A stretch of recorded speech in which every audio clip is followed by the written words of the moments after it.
কাকে বলে, আল্লাহর ভীতি কাকে বলে, এই নিয়ে আলোচনা করছি। চলুন ভাইয়া আমার, আল্লাহর ভয় কাকে বলে, আল্লাহর ভীতি কাকে বলে?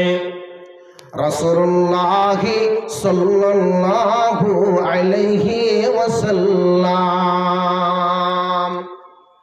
বলছেন, দুই শ্রেণীর মানুষ জাহান্নামে যাবে না, যাবে না, যাবে না। এক নম্বর হলো যারা আল্লাহর ভয়ে কাঁদে, যারা আল্লাহর ভয়ে কাঁদে। দুই নাম্বার, যে ব্যক্তি আল্লাহর রাস্তায় পহরা দেয়।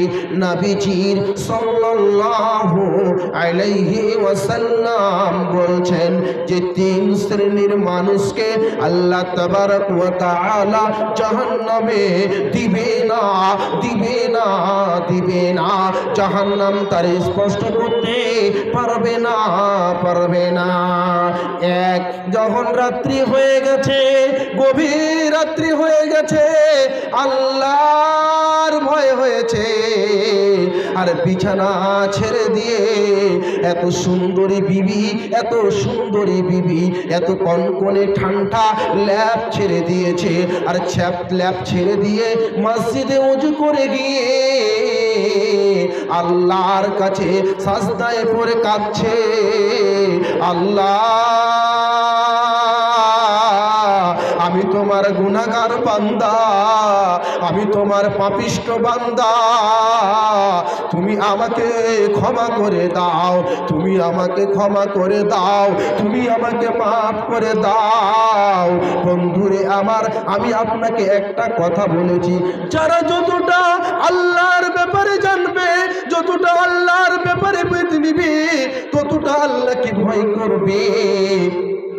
ওই ব্যক্তি যখন গভীর রাত্রে উঠে যাবে আর আল্লাহর কাছে সাজদায় পড়ে কাঁদবে, আমার আল্লাহ বলছেন এই জাহান্নামে যাবে না, স্পষ্ট করতে পারবে না, পারবে না, পারবে না।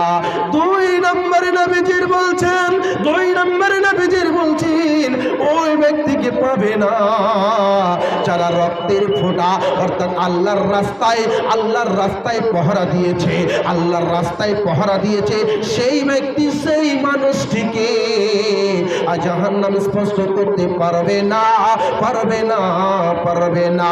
আরো পারবে না যারা সালাত আদায় করে করে করে করে করে টিকলি মতন ভোটটা পড়ে গেছে, এদেরকেও জাহান্নাম স্পষ্ট করতে পারবে না, পারবে না। বন্ধুরে আমার, আব্বা জান আমার, আল্লাহ তাবারক ওয়া তাআলা বলছেন, ইয়া আইয়ুহাল্লাযীনা আমানু তাকুল্লাহা হাক্কা তুকাতিহি ওয়া লা তামুতুন্না। আমার আল্লাহ তাবারক ওয়া তাআলা বলছেন, হে বিশ্বাসগণ, হে বিশ্বাস স্থাপনগণ, তোমরা আল্লাহকে ভয় করো যেমন ভাবে ভয় করা উচিত।